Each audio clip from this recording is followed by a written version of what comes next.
वाल्मीकि रामायण भाग 3। अयोध्या का प्रथम राजा एवं राम और उनके भाइयों का जन्म।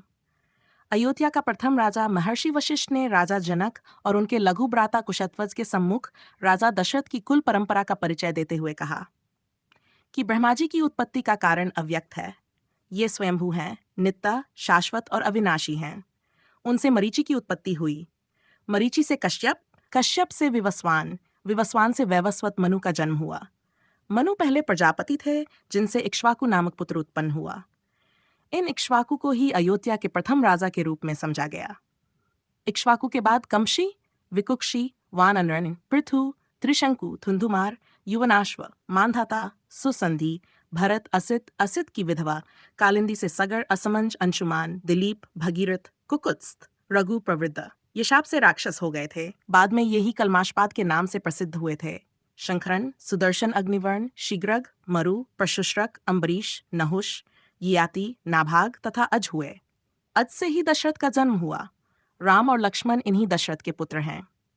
राम और उनके भाइयों का जन्म दूरदर्शी, सत्यपरायण महात्मा दशरथ अत्यंत प्रभावशाली होते हुए भी पुत्रहीन होने की बात से सदैव चिंतित रहते थे। उनके कौशल्या, कैकेयी और सुमित्रा नाम की 3 रानियां थीं। किंतु वंश को आगे चलाने के लिए किसी से भी उनके कोई पुत्र नहीं था। इस पर बहुत अधिक चिंतन करते करते एक दिन उनके मन में विचार आया कि पुत्र प्राप्ति के लिए अश्वमेध यज्ञ का अनुष्ठान किया जाए।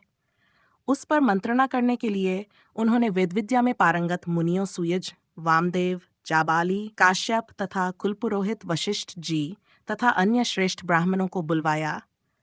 सभी ब्राह्मणों ने उनके अश्वमेध करने के विचार की प्रशंसा की और ऐसा करने के लिए उन्हें आश्वस्त किया।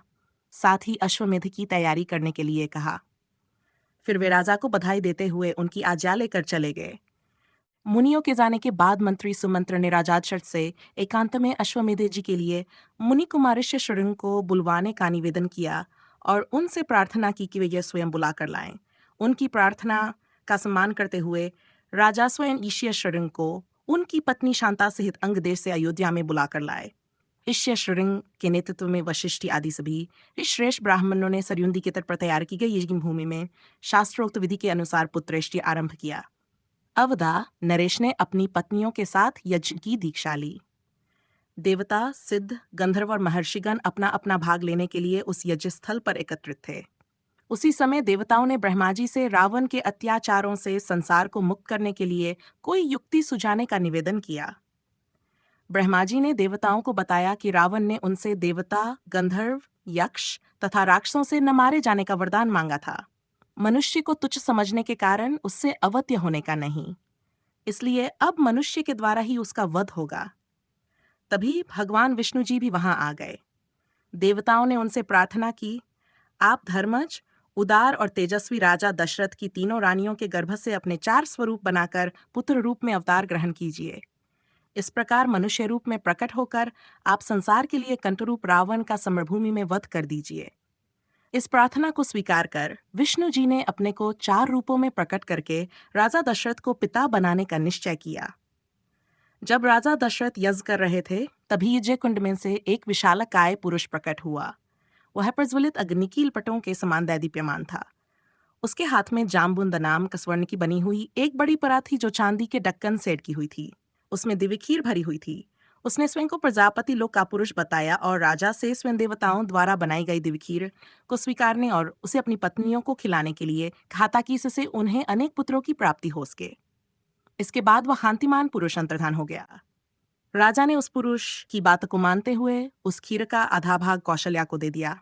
फिर बचे हुए आधे का आधा भाग सुमित्रा को दे दिया। उन दोनों को देने के बाद जितनी खीर बची थी, उसका आधा भाग कैकेयी को अर्पित किया और अवशिष्ट खीर को कुछ सोचकर पुनः सुमित्रा को दे दिया। यज्ञ समाप्ति के बाद 6 ऋतुओं के बीत जाने पर चैत्र के शुक्ल पक्ष की 9वीं तिथि को पुनर्वसु नक्षत्र एवं कर्क लग्न में कौशल्या ने दिव्य लक्षणों से युक्त सर्वलोक वंदित जगदीश्वर श्री राम को जन्म दिया, जिनके नेत्रों में कुछ कुछ लालिमा थी, ओठ लाल लाल थे, भुजाएं बड़ी बड़ी थीं और स्वर दुंदुभि के समान गंभीर था।